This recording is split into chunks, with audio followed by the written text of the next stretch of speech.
What's it all about? And for me, it's three P's. It's petroleum equals power and politics and pipelines. It's all mixed up. It's all mixed up. That's a preview of my conversation this week with John Foster, an energy economist with over 40 years of professional experience working for organizations such as Petro-Canada, the BP Group, the Inter-American Development Bank, and the World Bank.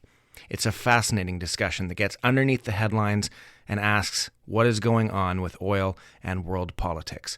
My name is Ben Charland, and you're listening to What on Earth is Going On. Remember that you can get all episodes of this podcast as well as further information at the website, wogopodcast.com. That's WOEGO podcast.com. As well, please reach out with your feedback, your suggestions for future episodes or future guests, and let me know what you think of the show. Share it on social media. Get in touch. Without further ado, here is John Foster. All right, John Foster, thank you so much for coming on the show. Well, thank you very much for having me. So I'm really excited to talk about your book and your work. Your book is called Oil and World Politics, The Real Story of Today's Conflict Zones, Iraq, Afghanistan, Venezuela, Ukraine, and more.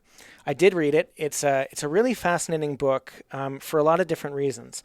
One of them is that I think it challenges a lot of orthodoxies that we have about the story of oil and geopolitics in our world today. I think there's a received narrative of what oil is, what it does, and also a received narrative of these conflict zones, which is not always true.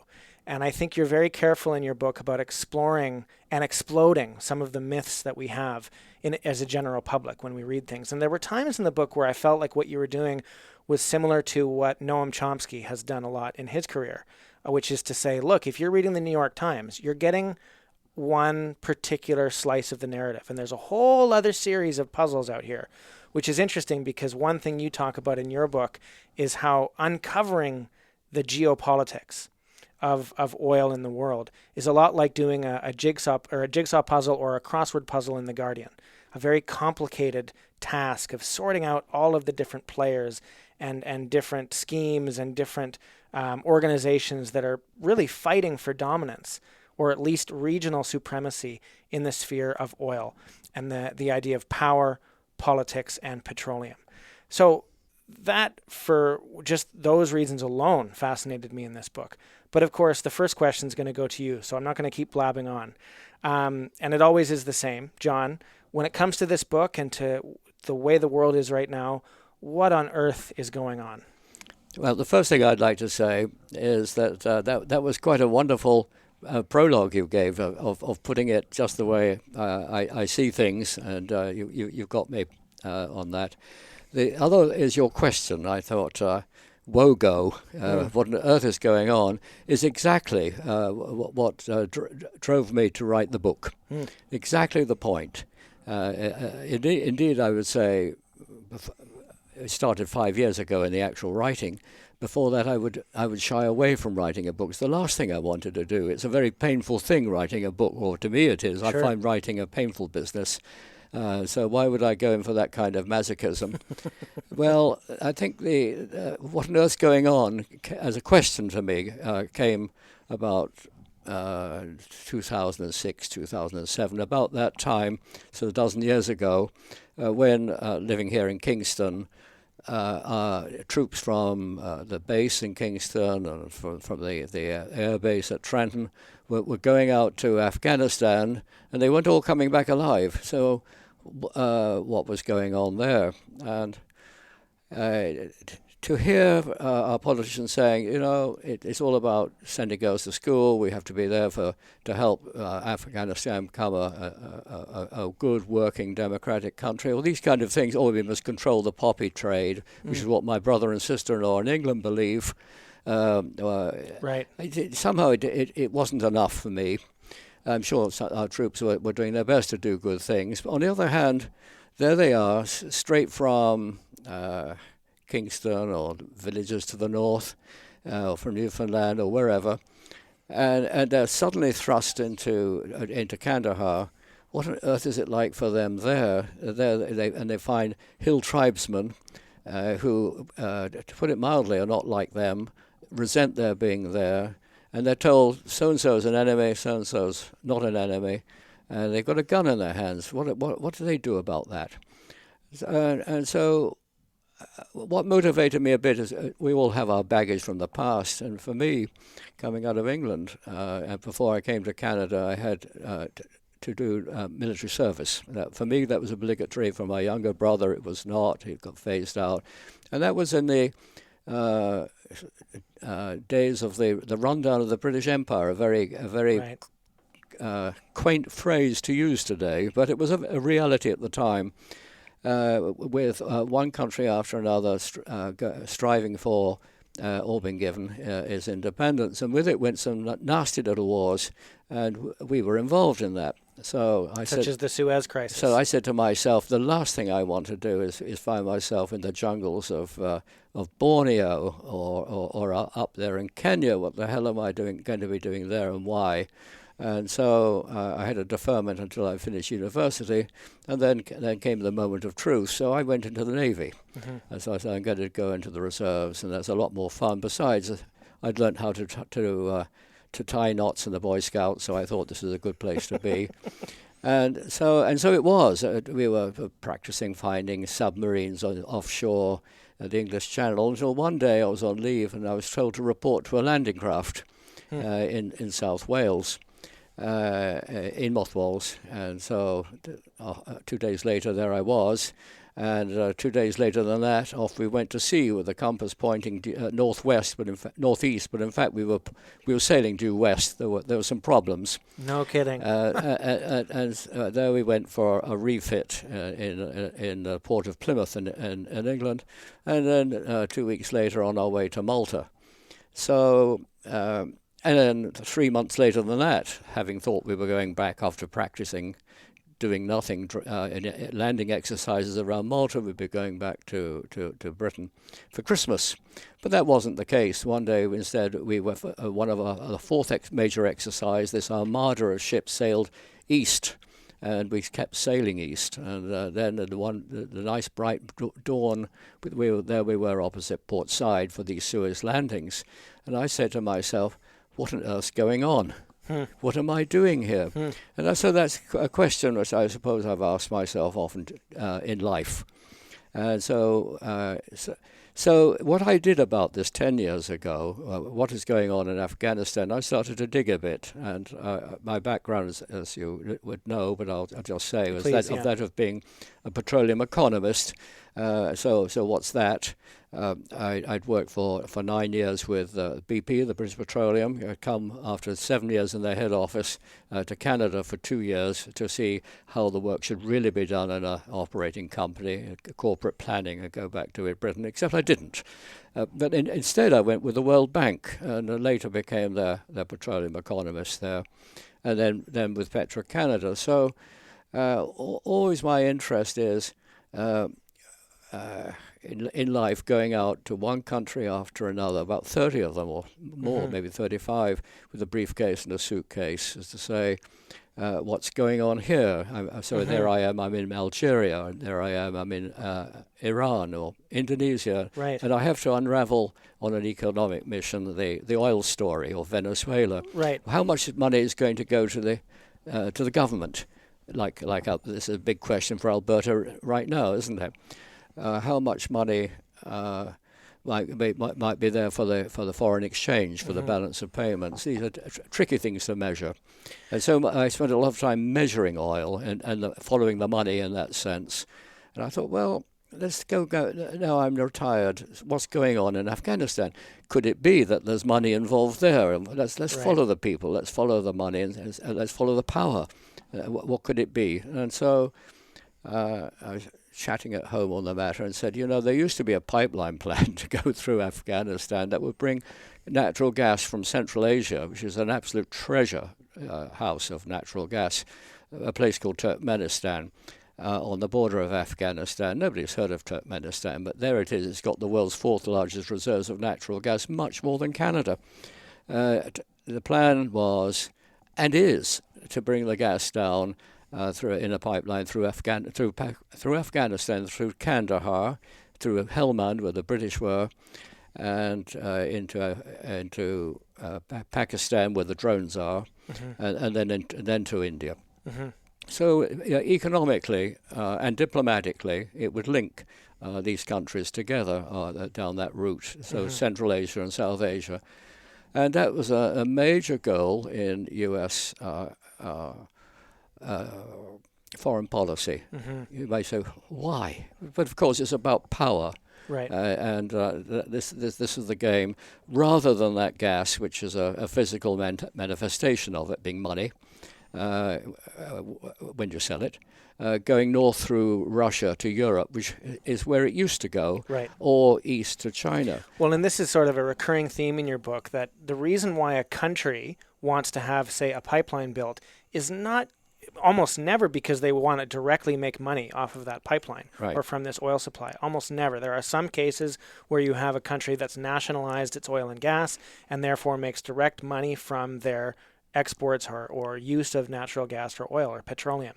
But in most cases, especially when you're dealing with the rivalry of China, Europe, the United States, and Russia, a country is doing this in order to circumvent the interests of another country, or to make sure that their own people are making money off of it.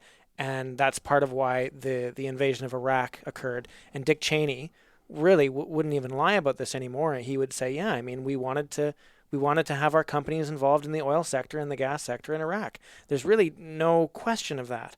That's almost a fait accompli. But what I think your book does in a very real and rigorous way is expose that story all over the world, whether it's in Iraq or Afghanistan or Venezuela, or this ongoing competition between the United States and Russia through gas and oil in Europe, and the huge energy market in Europe, and how important that is for each country to not only gain access to that market, but to prevent the other from having a monopoly over it. Because, and Donald Trump just said this not too long ago, that Europe is in the hands of Russian gas exports. And that's not incorrect. It's maybe a bit of a simplification. But I think I just want to take another step out from this and comment on a reaction that I had to your book as you explain what on earth is going on, which is really what I want to do in this conversation. But I mentioned Noam Chomsky in the beginning.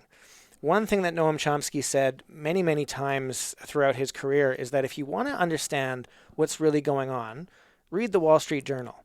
Or read the business pages of your newspaper. Forget the front page. Forget the second page. Go straight to the business section, because the audience of the business section are people who need to know what's going on in money, in exchange rates, in oil and gas, in energy, in business, all over the world. They can't have a corrupted story, because if they get a corrupted story, they'll make a bad investment. And the people who are reading that section need to know the plain truth. And I think in your career, as a professional economist, not an economist who writes books, not an economist who is a pundit on a news show, but an economist who has to provide real reporting to the company that you worked for. You had to say to your employers, this is what's going on in Venezuela today. This is what's going on in South America. And if you were wrong in your report, or you were telling a mythical story about it, well, you're not doing your job. And I think your book comes across as something that is saying, this is how it's really happening in the world. And this is coming from someone who spent his whole career trying to figure that out. So I just wanted to comment on that and to ask you, do you think that there is a big gap between the way that you as an economist, as a professional economist, had to see the world and the way that we're receiving the world when we read, say, the Globe and Mail? Oh, absolutely correct. And what you've said is a terrific encapsulation of the book and of what I'm thinking. I certainly had to do what you say is to I would read the Financial Times as well of London. Right. There are just a very, very few of these authoritative sources of information to the financial world, and the Wall Street Journal is obviously another. So, and perhaps the Economist magazine. Mm-hmm. So when I would go out to, say, Indonesia with the World Bank, I would make a point of going via London, talking there with Shell, say with their group planning people, trying to find out what's going on as far as they know it, or go through the country of another place, another capital city where say, well, Washington itself is very much a center to know what's going on in Latin America. Of course, it's all being told from the point of view of what it feels like to be in that particular headquarters. Right. So the people within it will be extremely knowledgeable. They're all thinking, as we all do, in a kind of a cylindrical way of that particular cylindrical building with which they live. I would go out to the actual country, and then I'll get maybe some further insights. But what I would often find too is that they might not know what is really going on because the decisions are not being made in their country. Or if they are, the company may not be letting them on completely. So today we have a remarkable thing with the internet, that this kind of information can be found very fast. For example, in my Indonesian example, and I don't use Indonesia in the book, I can read the Jakarta Times in English online and see what's being said there. Or for Pakistan, I can read the newspapers in English for Pakistan and Express Tribune and papers like that. Right away and see what are people there thinking. Yeah. And this makes it terrific. And I can get the data, the statistics, which I used to have to maybe subscribe to, or the organization would have these big fat tomes. They cost a lot of money with lots of numbers in, and the numbers will come in rather late, a year or two after you really needed to know. Now the numbers are very fast to find. The data's there, and you go online, and you can just so that means that sitting in one place is like a nerve center anywhere in the world, and you can put these things together. Well, that's one thing I'd like to share with you. The other one, though, coming back to Afghanistan just for a moment, is to say, so that happened, and I wrote a report on that. About the pipeline. Yes, and I put it into a piece that was promoted by and published by the CCPA, which stands for the Canadian Centre for Policy Alternatives, and the national office is in Ottawa. And since then, over the last, well, I knew until in the first 5 years, that's now 9 years ago, over 200,000 downloads. Quite a few in the base. There are military bases. People. So somebody has to be reading it, and you wonder who. And so, but then that was. Then comes Iraq, and you've just described that so accurately. It was about oil, very, very in your face. That's so. Yeah. But after that, you have Libya and Syria in 2011, and in 2014 there's Ukraine. And all the time, and from 2014 onwards, because of Crimea, the Russia itself under enormous pressure. And now we see, and it's always been there in a kind of percolating way over the last 20 years, but particularly this year, Venezuela. And so, again, it's your wonderful question of what on earth is going on. And so then I would say, I better write a chapter about Libya. Let's see if I can really get a feeling for, oh my God, I've got to put in Venezuela. And I think you've got the beginnings of a book here. Though I didn't want to write a book, but I wanted to write it down so I could talk about it. Or understand it at least for myself, which is a bit of a selfish thing to do. And what's going on in China, and what's this about the South China Sea, and why are American warships, British warships, patrolling the waters there for freedom of navigation? It all smacks of the 19th century when the British and the French and the Japanese gunboats were going up and down the Chinese coastline. What is going on? So there's a pattern started to develop, and that's the pattern I started to put into the book. It said, well, it's got to be about power.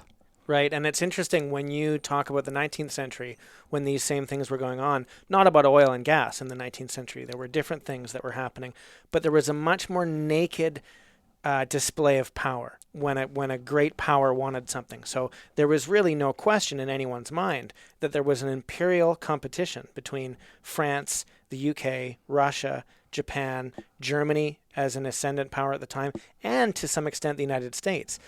when in the 20th century, this power game, the petroleum game, as you actually call it in your book, became prevalent, it was coming about at a time that democracy was also becoming predominant in the world after the Second World War. And I think with that came a certain sense of, well, we can't just tell everybody that we're putting ships at sea to make sure we have access to oil and gas. Everyone might know that that's what we're doing, but we have to have a different story to that. And I think it's a corollary to why we don't have a Ministry of War anymore. We have a Ministry of Defense or a Ministry of National Defense. It's just maybe a use of euphemism, but the truth is buried underneath a little bit of jargon. And there were moments in your book when I realized, well, of course, that's why Canada has ships at sea east of Somalia. Of course, that's why there's one part of your book where I think it's happening in the Eastern Mediterranean, where the United States sends ships to the Persian Gulf through the Suez Canal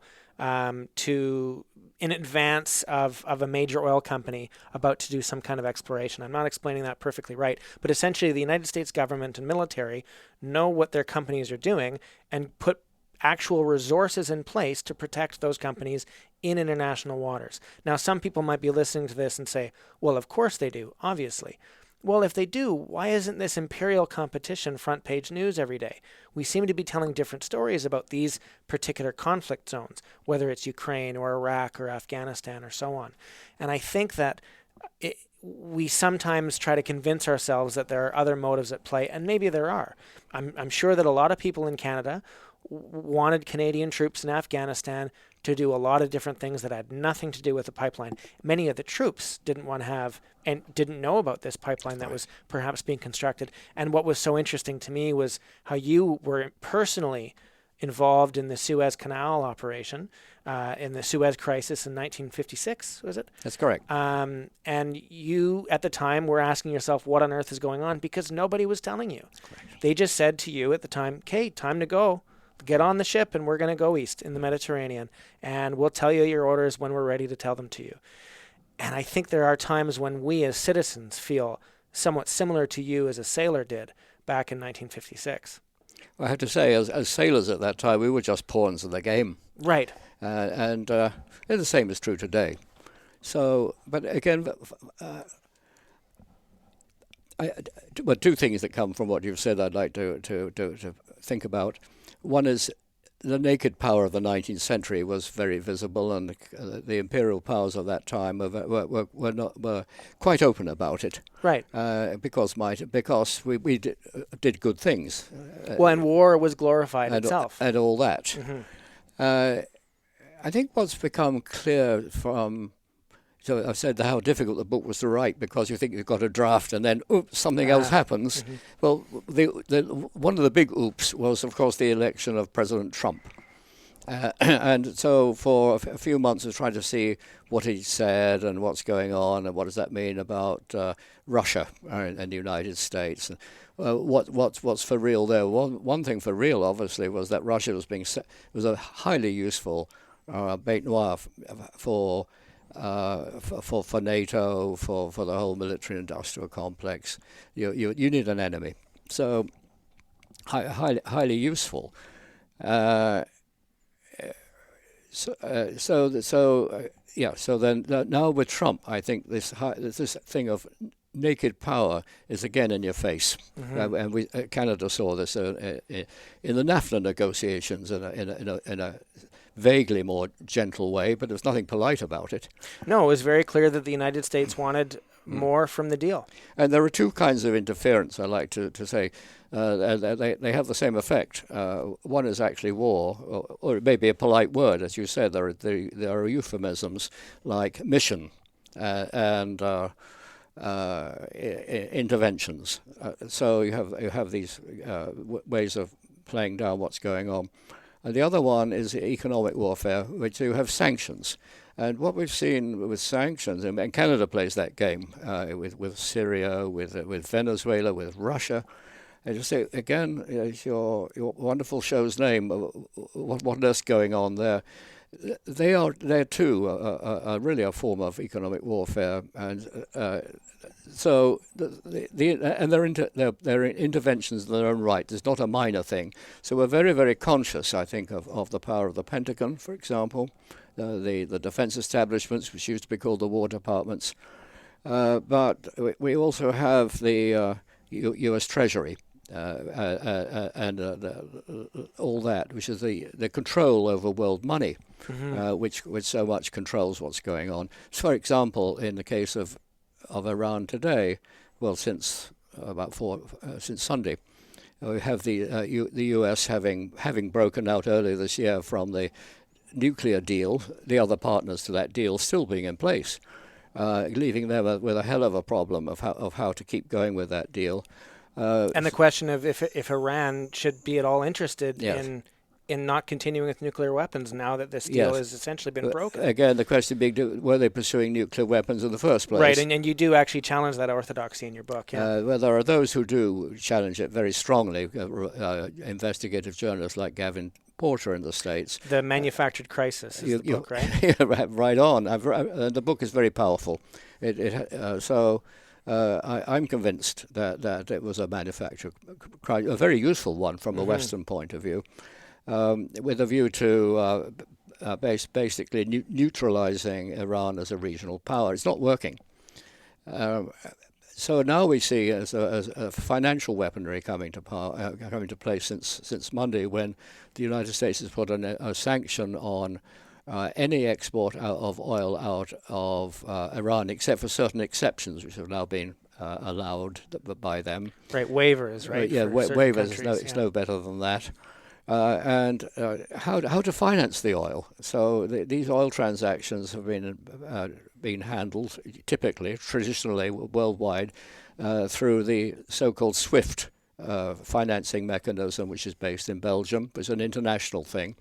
And the United States basically put an ultimatum to SWIFT that either that SWIFT stop financing transactions with Iran, or the US would put SWIFT out of business. But now you're having pushback for the first time, which is, I think, probably because of Trump. So such an ugly scene. The Russians have invented an alternative to SWIFT. The Europeans might actually sign on to it.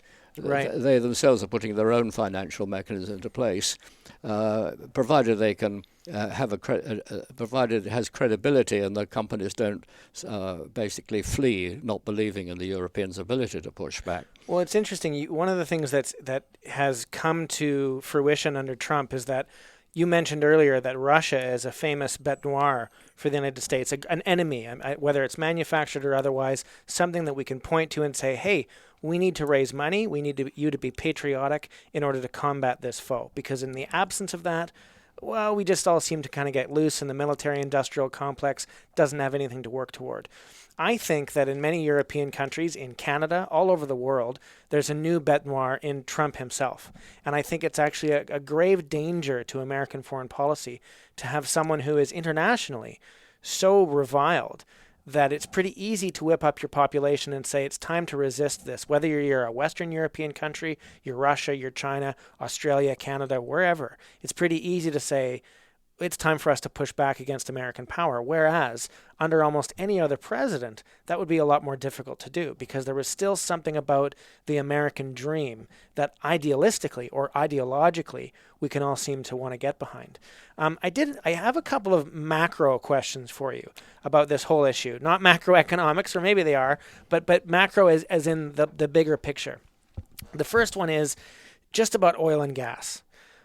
I mean, a lot of people maybe don't recognize how vital these materials, these substances are for our daily lives. There's a few statistics you have in your book. I think that the trade of oil as of 2005 was, I think, $3 trillion, or 2015. 2015 was worth $3 trillion, which is an immense amount of money. But moreover, there are certain choke points in the world, whether it's the Strait of Hormuz between Iran and I believe it's Oman on the other side, and Saudi Arabia, or the Malacca Strait, the South China Sea, the Suez Canal, obviously, the Panama Canal, these choke points, many of them under the control of the United States, where huge amounts of the trade in oil go through. Why? I mean, I'm asking an economist, I know, a question that is deeply complex, but why is oil so important? Why, and how did it become such a major part of our global lives? Well, of course, that's a fundamental point. It could have been a point, I guess, for the beginning of the whole discussion this afternoon.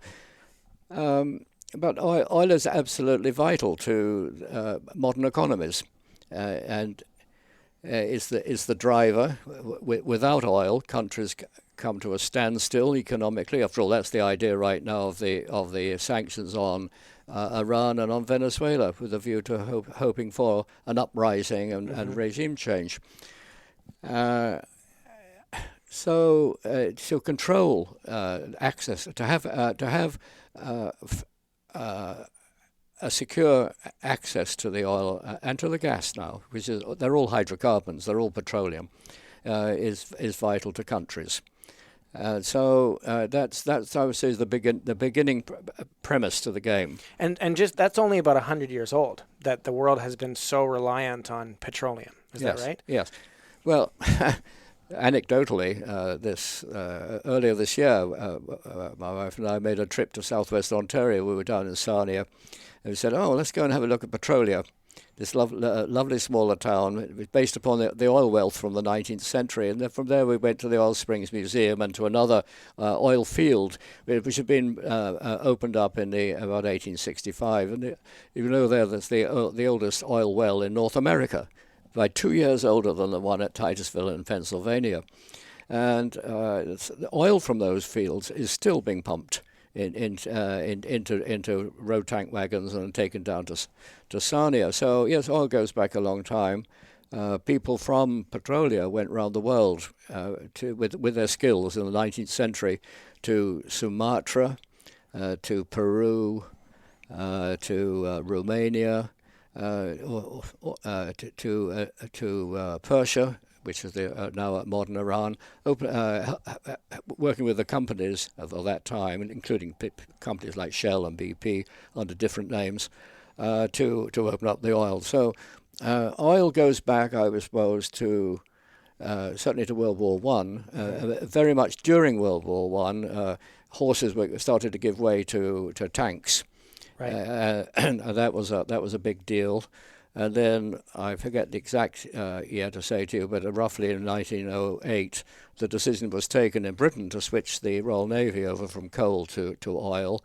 So yeah, you're right. I have it written down here, 1908, when they moved from coal to oil. But one question I had: what is bunkering? You use this word in the book, bunkering. Oh dear, I was trying never to use in the book jargon. I've got someone from the Royal Navy here, so I wanted to find out what bunkering is. Oh, bunker's very simple. But bunkers began with coal. It was the idea of it's a storage spot, this place. It's where you store the coal.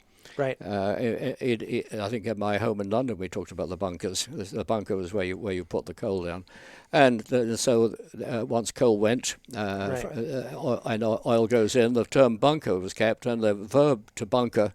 Yeah, so to restock with your fuel, essentially. It's basically marine fuel, right? And you can also talk about aviation bunkers, aviation fuel. So there's a reason I asked storage. There's a reason I asked that question about coal and oil and that transition at the beginning of the 20th century, and it's because under coal, the British Empire and the French Empire and anyone who wanted to be a maritime power had to have bunkering stations along the routes for their ships.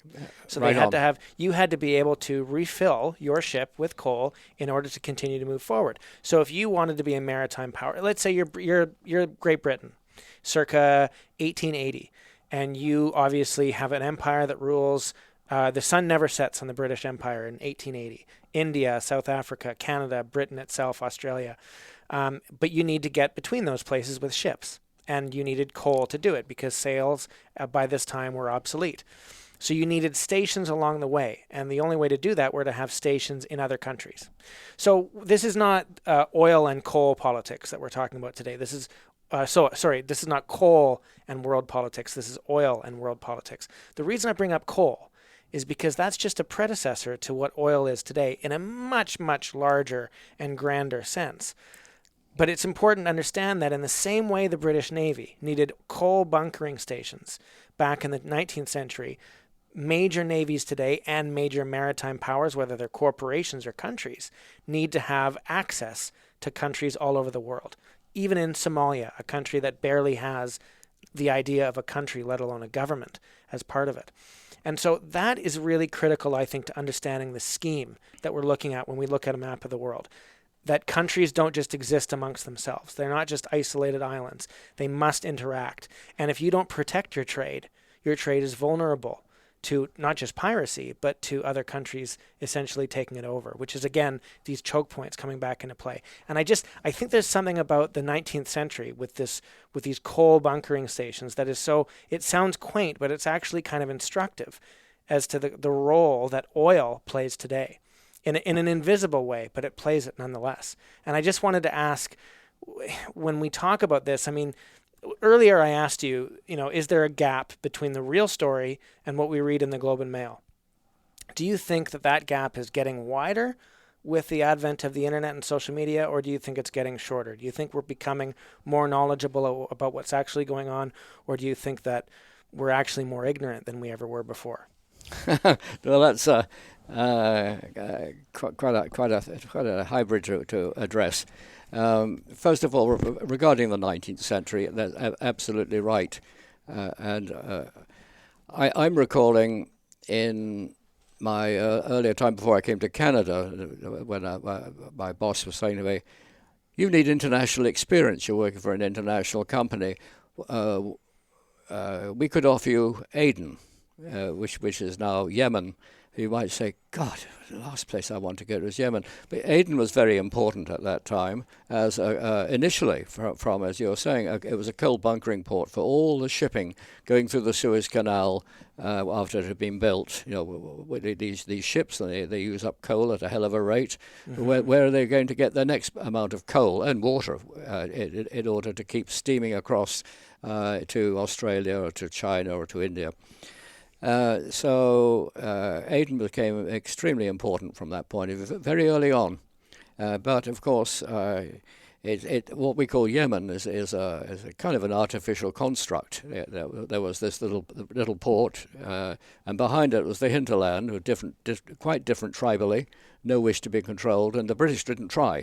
I think the Americans' big mistake has been to try, and I think the Saudis under the present fellow. MBS is the same problem. Who's sometimes called Mr. Bonesaw. I refrained from saying that, but it was actually going through my mind. I think got a bit of telepathy. Well, I don't know if it's maybe I shouldn't be laughing, but yeah. A bit of telepathy. Well, yes, it's kind of a black joke. Well, satire is one of the great powers and tools that we have to hold people like that to account. And satire is a very good way of telling what's going on. Coming on to your next point. As we've seen very, very strongly in US and in Canadian television.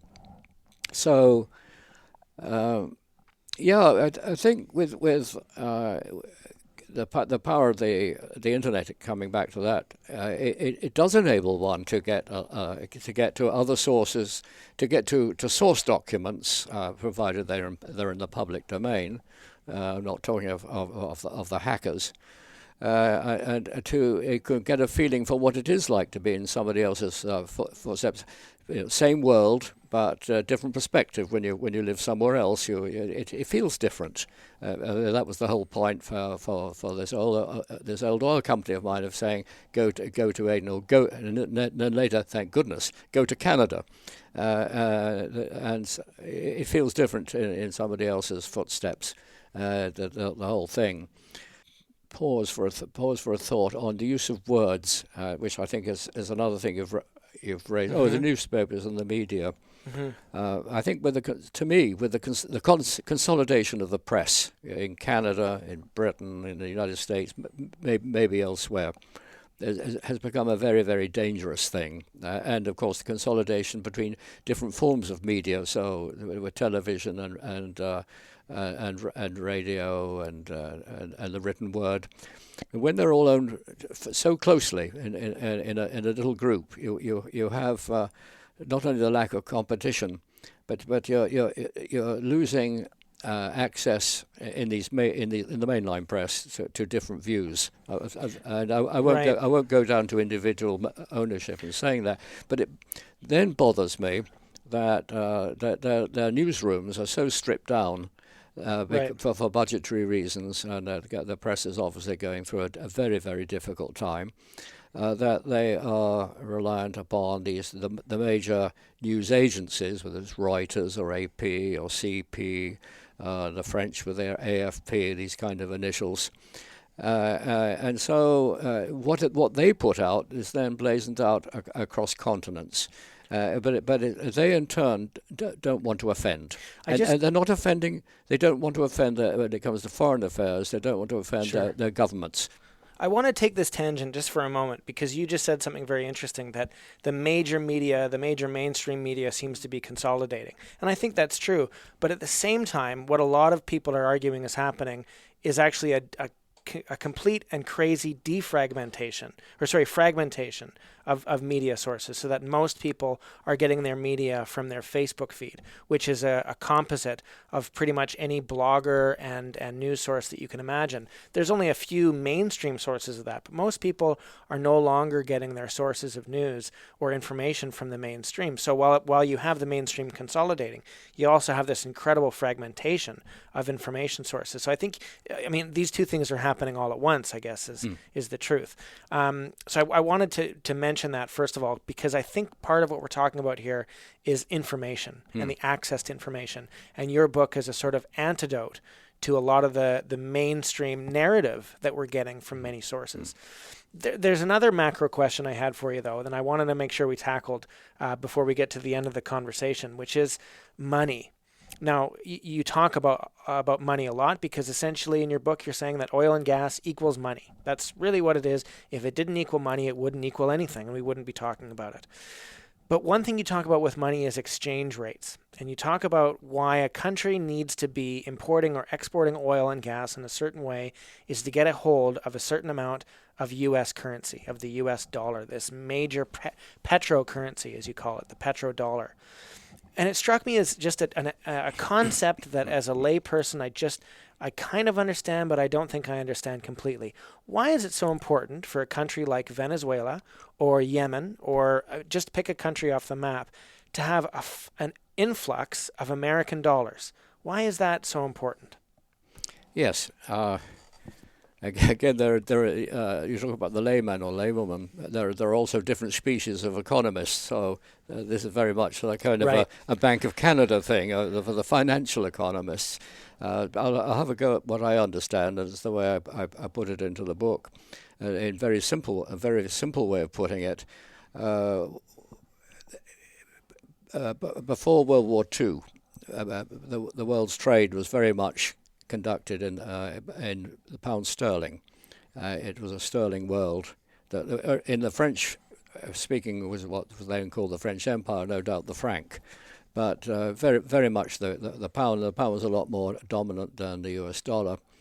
The World War II changed all that. The whole power structure of the world changed. First of all, the world was split into the non-communist world, as there are other euphemisms for it, the world outside the centrally planned economies, and they were regarded like the moon. But within this, in about from the 1960s on, the US dollar, or 50s on, the US dollar extremely dominant in world trade. And still is today. Right. So what happened in 73, 76, that kind of time, the mid-70s, when the oil prices exploded? Before that, they've been very, very steady. If anything, they've been gradually in decline. But the oil companies have worked together to kind of restrict the output in such a way that the price was stable at what was then thought to be a decent price of $2 a barrel or less. And you're saying that even then the price was higher than it should have been because the oil companies were cooperating. They weren't allowing the market to be flooded any more than Rockefeller did in the 19th century, when in the United States he was buying up all the refineries and the pipelines to control. To control the access from the oil fields. Right. So when the oil prices jacked up from $2 to $3 or so a barrel to 11 or 12, certain countries in the Middle East, the Arab states, ones with small populations like Saudi Arabia and whatnot, suddenly had an enormous amount of money. Where to put it? Well, in part, they went on a spending binge for armaments, and the Western powers, particularly the US, Britain, France, and so forth, went out in droves to Saudi Arabia and the other countries of the Gulf to sell stuff to these suddenly very, very flush countries. What about the surplus money? Well, the game then was to make it flow back into Wall Street and into the City of London. And the U.S. basically drove a deal with Saudi Arabia, whereby the U.S. would give complete protection to Saudi Arabia militarily, which it had before, but this is sort of really firm. In return, the Saudis were not only to price their oil in terms of the U.S. dollar, but would also had to sell it with so that in the U.S. dollars, so that the importing country, say India, had to have U.S. dollars in order to buy it. So how does it get us to U.S. dollars? Take better Germany. They had to export like crazy to the United States to acquire U.S. dollars. Now, once the Saudis have done that, the other countries along the Gulf, Kuwait, UAE, then Iran, Venezuela, Indonesia, they all fell into line. They were all pricing and requiring countries in US dollars and requiring countries to. That meant to say the US, basically, its currency was in demand to finance world trade. And for that, they could just print the money. And it didn't matter. And with that, they would have been able to finance these wars in the Middle East with no cost. There's no pain in the U.S. from these wars. And what a power move, really, in the 1970s. And I think one of the decoupling from gold, the gold standard happened under Nixon. But to strike this deal and to essentially imperialize world trade under the U.S. dollar is quite a power move. But we see, we see what's happening in Venezuela, a country that's trying to say, we're going to only sell our oil in their own petrocurrency. They're trying to create a new currency, and they're only going to sell it to Russia or China or whomever to try to wean the world economy off of the U.S. dollar, which is a very tall order, very, very difficult to do. But what I'm hearing from you is that if I'm Mauritania, or if I'm Namibia, or if I'm just some country in the world that needs to import my oil and gas in order to go forward, I need American dollars in order to do so. I need to buy it with American dollars, so I have to have a reserve of foreign currency, and I have to have some flow. And if I detach myself from the hegemon of the United States, then I might not have access to the things that I need for my country to survive. Is that accurate? I think that's correct. I would say right now what's going on in the last very, very few years, there's been a pushback. Now, first of all, before they were subject to interventions, Iraq and in about 2003 said it wanted to get off the petrodollar. It was going to price in terms of euros. Then Libya said the same. Look what happened to them. Right. But now Russia has said the same. Russia has actually become the world's single largest oil exporter. I don't think people know that. They think of Saudi Arabia.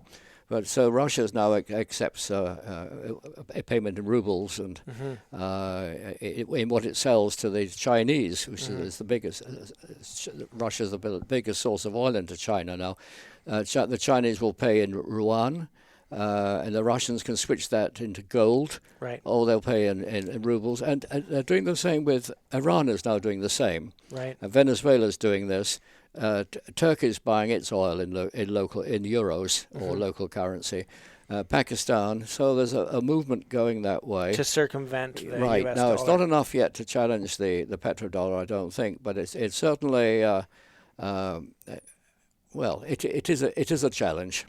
When not yet enough to break it. Right. That's a fascinating question in and of itself, is the predominance of the U.S. dollar. I was reading The Economist, I think, a year or two ago, and it was talking about how the US dollar is even more prominent today than it was 10, 20 years ago. And we think of the US economy as one of relative decline compared to China or just East Asia in general. We think, oh, the United States is slowly declining as a power while other ones emerge, but the US dollar seems to still be in the ascendant, according to The Economist from a little while ago.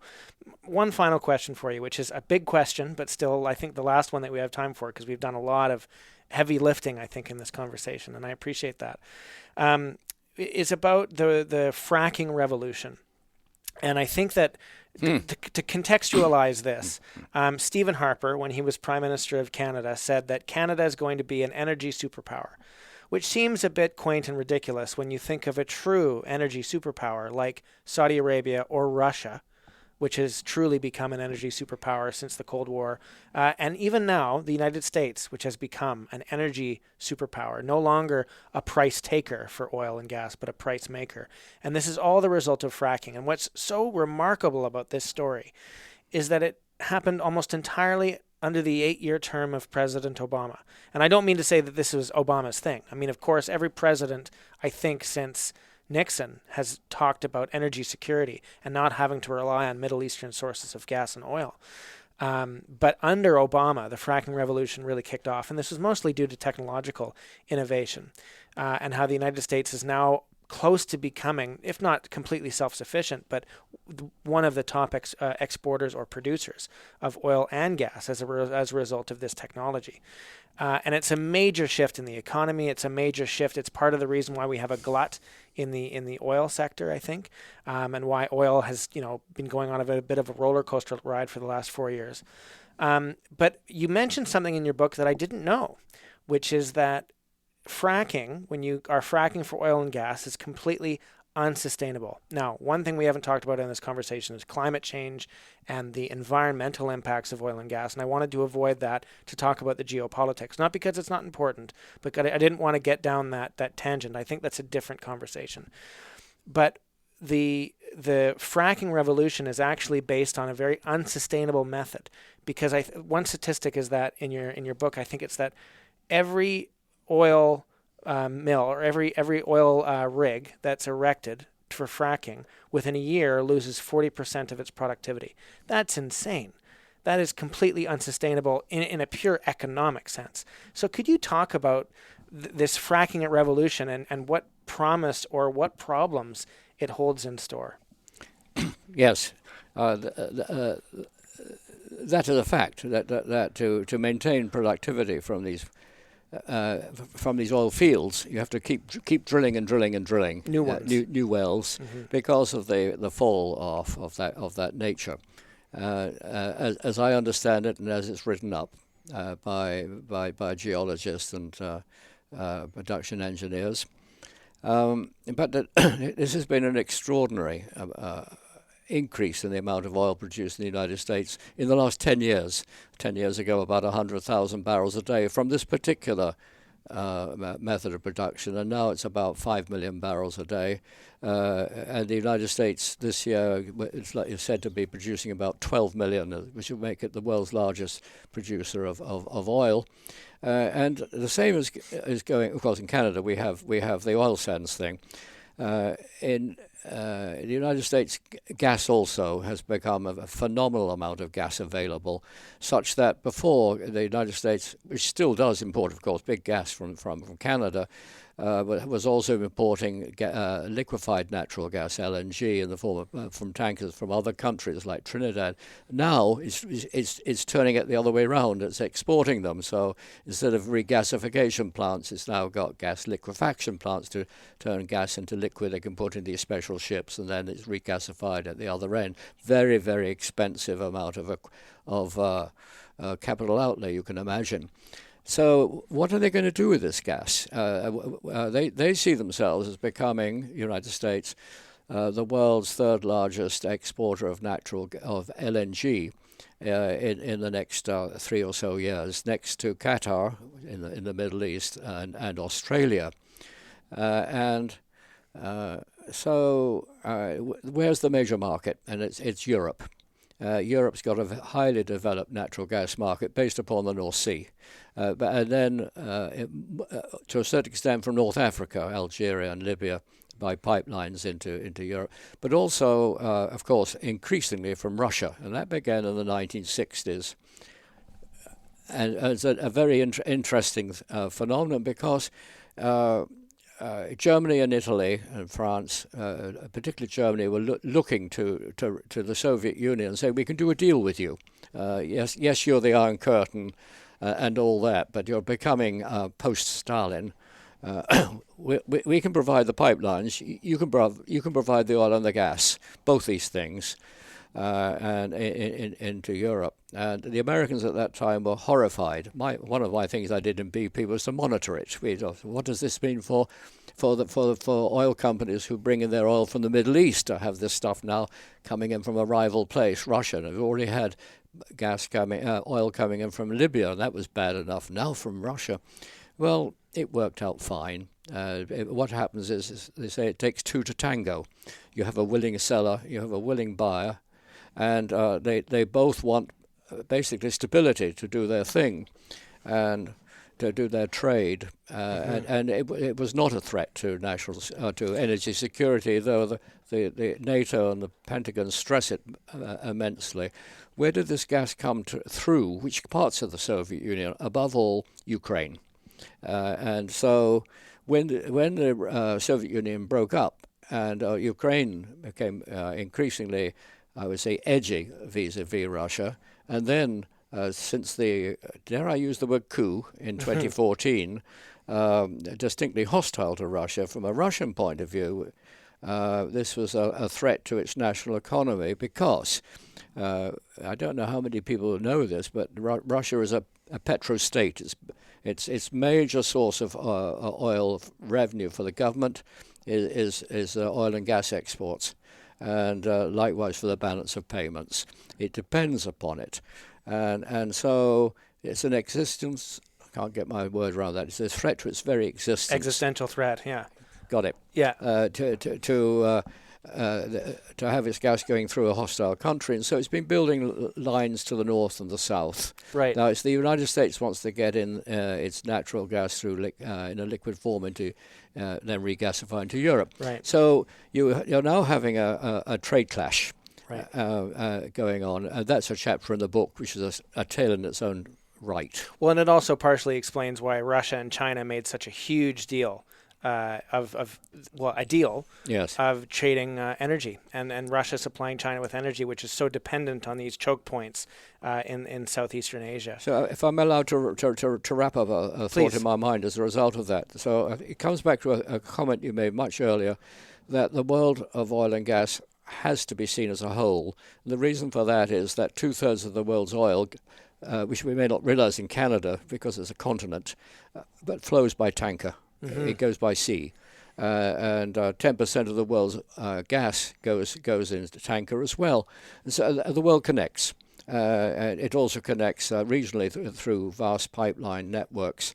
And this affects Canada, and we haven't gone down the Trans Mountain story and all that, or Energy East or Keystone, but it's there. But they have to be seen in their world market terms, and hence the heat on Venezuela and Iran and taking their oil off the market is very useful for Canada.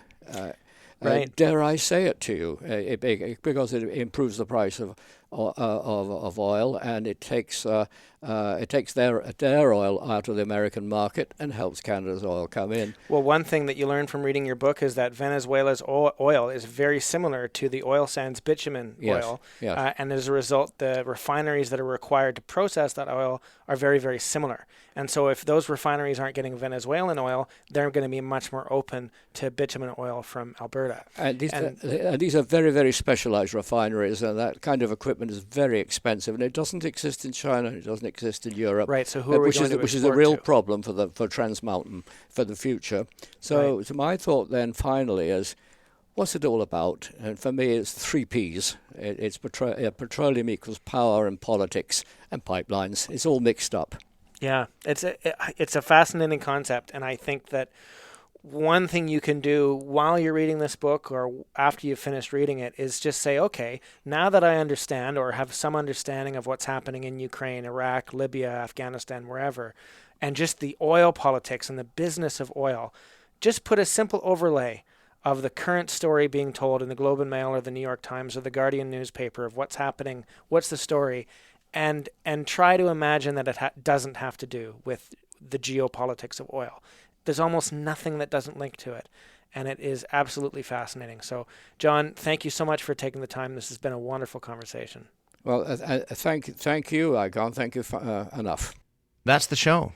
For more information about John Foster, visit the website, www.wogopodcast.com. That's WOEGO podcast.com.